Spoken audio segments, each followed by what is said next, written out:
969-9797 or 866-455-9797. This is Stacy on the Right. Hey, everybody. Welcome back to the show, 866-455-9797. Guess what? My girls, Diamond and Silk, the women who should be doing stock picks for the best of us, they're back. They're back, babies. Hey, Diamond. Hey, Silk. How y'all doing?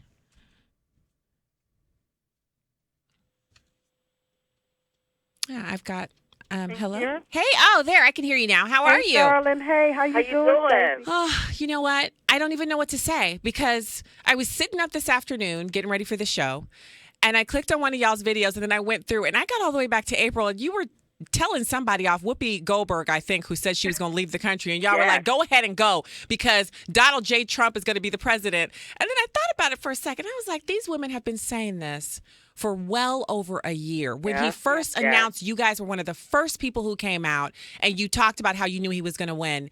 And not only did he win, but he killed it. He had coattails for days. He brought more Republicans into office. It's just a sweep of epic proportions.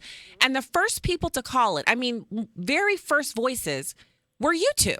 Absolutely. We called it from day one. We knew he was going to be the 45th president of the United States. We never wavered. We never backed down, no matter who said what or what the media was spinning. We knew he was going to be the 45th president. And look, he's the 45th president. But I'm freaking out because how often do you have two women or two of anybody, really, and come out against what was really the crookedest, most divisive, most dishonest display from the media, sustained display, and not just the media, but the polling organizations also working hand in hand with the DNC, everyone colluding behind closed doors to make Americans think as if the possibility of a civilian businessman, non-politician getting elected, that it just couldn't happen. But you guys saw through all of that, and you never, there's not one video. I think I've seen every video. I may be one of the few Americans who've seen all the videos and laughed till I cried when y'all had John Kerry riding on that pink bike.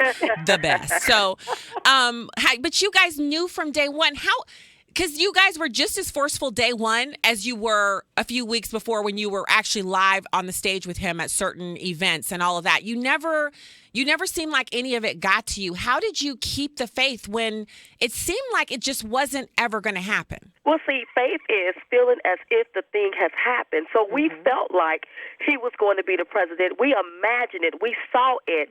And he was the 45th president. He became the 45th president. We never wavered. And we didn't pay the media. We would tell people, don't focus on the polls, focus on the goal. That's right. The goal is him being elected and him being the 45th president of the United States. And if you notice, they didn't really have us in the media. The media was really afraid of us. So what we did was did the grassroots work. We traveled across this country. We talked to people one-on-one, face-to-face. We told them how to have faith and go to the polls and vote. And golly, they did it. And look, he's the president. So I guess you can say that Diamond and Silk is Donald Trump's secret weapon. Oh, I would. You know what? Absolutely. You'll never hear me doubt that for 5 seconds. I was also looking at, they had a chart up a couple of days ago that showed how many times Hillary Clinton visited certain, or how many visits she made to certain parts of the country. And Donald Trump beat her by 10 on almost every one of the places that they named off. Like he visited more often and had larger crowds. And so, I mean, there were times where I thought, wow, I don't know if he can come back from this. But I definitely felt like the momentum was with him based on what I saw on the ground. The response to him, anytime those wheels touched down, there would be 10, 15, 20,000 people. Whatever venue he chose, it was always overflowing. That's right. People got out. They were enthused about him. We made this election fun. It was fun. People was enthusiastic. They came out. They listened to him. They wanted to hear his message. That mattered. That's right. Because Hillary Clinton didn't have that kind of reception from anybody. No. She didn't have all of those people like that. And I couldn't believe how the media was spinning it. Oh, she's up in the poll. I said, that's a lie. That is a lie from the pits of hell. She ain't up in the polls, a flag poll, a vote poll, not the voting poll. She not. So now what's the next thing for you two? Because you have this huge social media presence now, 600,000 plus on Facebook, tons on Twitter, just everywhere on YouTube. You guys have an amazing channel there, the viewers view. all of these things where I don't know about anybody else, but what I always hear from people whenever I talk about you guys is, oh, they're so much fun. I really enjoy their laughter and their spirit. And so there's now, I mean, obviously Donald Trump's been elected, goal one accomplished, but now we have to get past this transition phase and hope Obama doesn't completely burn the country to the ground before, Trump can take it over. And then he's got the hard work of cleaning up this mess. So what's next for him and for you guys? Well, I think what's next for him is, picking people for his cabinet and standing behind him whatever choice he makes, because he knows what he's doing. That's right. And then for us, I think we're going to still have to be his voice whenever he's pushing his agenda, educating people and letting people know why we're doing this here. Because if not, we want to fix this where the next 4 years a Republican is in office. And it'd be him. Yes. Yes. He wanted for 8 years, and then the 8 years after that, if Don Jr. wants it, then he can take it. You see what I'm saying? So we do that by campaigning right now. And let people hear, this is why we need this. This is why we need that. If you notice, listen, I believe he had about 12% of the black vote. Yes. About 20 or 30% of the Hispanic vote. 30%. 30%. Yes. We can pull more people off of that Democratic plantation, but it's all about educating people and starting now to do it. That's so right. Diamond and Silk ain't going nowhere. We just getting started. Yep, right. I love it. I love it, because one of the things that was interesting about kind of the phenomenon surrounding Trump is the people who were in it. So if it had just been the two of you, and that was all of the kind of, the leftists love to put us in boxes and their language, obviously Black support, Hispanic support. But if we're going to use their language, Donald Trump won on those issues. He had a lot of surrogates who were Hispanics. He had a lot of Black surrogates, men and women. He had people on the campaign working at all levels who were, different ethnic groups, different socioeconomic groups. Not everyone was from Trump Tower. There were plenty of people who were on the ground and just kind of out of nowhere, all of a sudden you see them and they're doing surrogate work and really championing the ideas that he had for the campaign. So what do you think about all of the crying and the whining? I mean, have you guys been drinking the different drinks and laughing with it? Because I have. First of all, I hate when the media stoke fear of racism. The media, these radio personalities, they got to stop doing that. That's right. Listen, this is the United States, not the divided states. And now we get to sit back and see who's really destroying America. See, for 8 years, these people have disrespected the current president, and they think they're going to disrespect Donald J. Trump as president. That's not going to happen. No, they're not doing that. They need to go somewhere and sit down. Donald Trump supporters got out, and we voted for him. Right. He won this fair and square. If they were that concerned, they should have been enthused about their candidate. They wasn't. They lost. Too bad. I totally agree with that. Sit down and be quiet. And if you want to protest, go out there and get your job. Fill out some applications. Why don't you volunteer for charity and help somebody? Because we got to clean back up America so we can make this place greater than we've ever seen it before. Right. And if you want to go hurt somebody, go fight with ISIS. I know. If you have a lot of energy, that's a great place to go. Although I think most of the people we're hearing from are much too soft to ever take on anything like that. That's just the truth. They're just too soft. They can't handle military action. They mostly can just handle their mouths. So how have you guys found just now that the election is over and the snowflakes are settling down and melting everywhere we can see, just crying, and they're having crying rooms, crying places, safe spaces, wearing safety pins.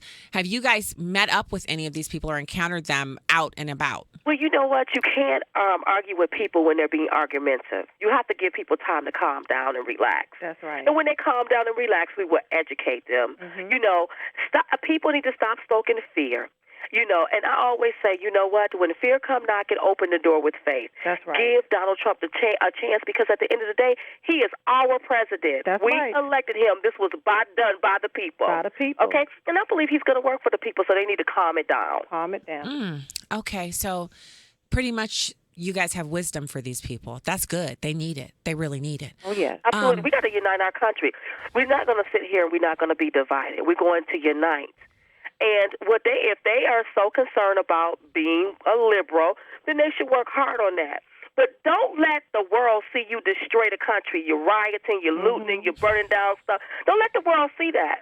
And you know what? What's sad is these are planned, paid protesters. It's a planned and paid.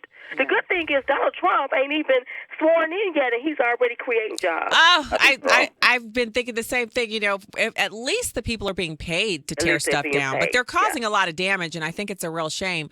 So let's talk a little bit about the sisterhood that you guys had on the campaign trail. I saw the Women for Trump. You guys had a huge tour that you did around the country, and I saw so many people that I know, Katrina Pearson and some of the other women, all of you guys taking pictures together, and I just saw so much unity there. Can you tell us a little bit about that? It was a unity. It was a bus tour that we did around the country, something for Donald J. Trump, telling people the importance about getting out and voting, calming people, because people were so depressed they did not think he was going to win. And I'm like, wait a minute, he is going to win. And we had to really pound that home to people, and just getting them out and just motivating them to get out and vote. And we're so happy that these people, they got out and they voted. So being with the sisters, Omarosa, Laura Trump, Lynn Patton, Katina Campus, Katrina Pearson, we had a phenomenal time. And it was like, sister, as a matter of fact, I miss them all now. I miss them. There were times where I saw pictures on Katrina's Facebook, and I thought, I should just fly down and join the bus. But I have, the husband and the kids and the driving. I couldn't make it. I couldn't join in. But I was there in spirit, because it looked like, to me, one of those situations where all the adult women were together making something special happen on the campaign trail, which, the reputation is, well, when you get a bunch of women together, especially if there's any black women, it's just going to be this, it's going to be that. And what I saw was the opposite of that. Organized, a really well thought out, you guys were hitting all of these different great cities, great towns, and lots of pictures of people just smiling and enjoying themselves, which is kind of rare if you think about it. Well, it was a phenomenal is what it was. And we all got along on that bus, and we had a great time doing it. And if we had to do it all over again, we would. To do it. And keep in mind that there is strength in unity. That's right. And we were unified, and that it just happened. It just happened like that. So now we see, just to pivot, I think this is the last question I'm going to have time for with you guys. That wasn't Al Sharpton, it's Jesse Jackson. He comes out, and now he's calling for President Obama to preemptively pardon Hillary Clinton, who has assured the American people on numerous occasions that she's done nothing wrong. So I don't know how she can get pardoned if she's done nothing wrong. What did you guys think about that? But then maybe Jesse Jackson knows something that we don't know. Maybe she's guilty of some things if he want Obama to pardon her. That's right.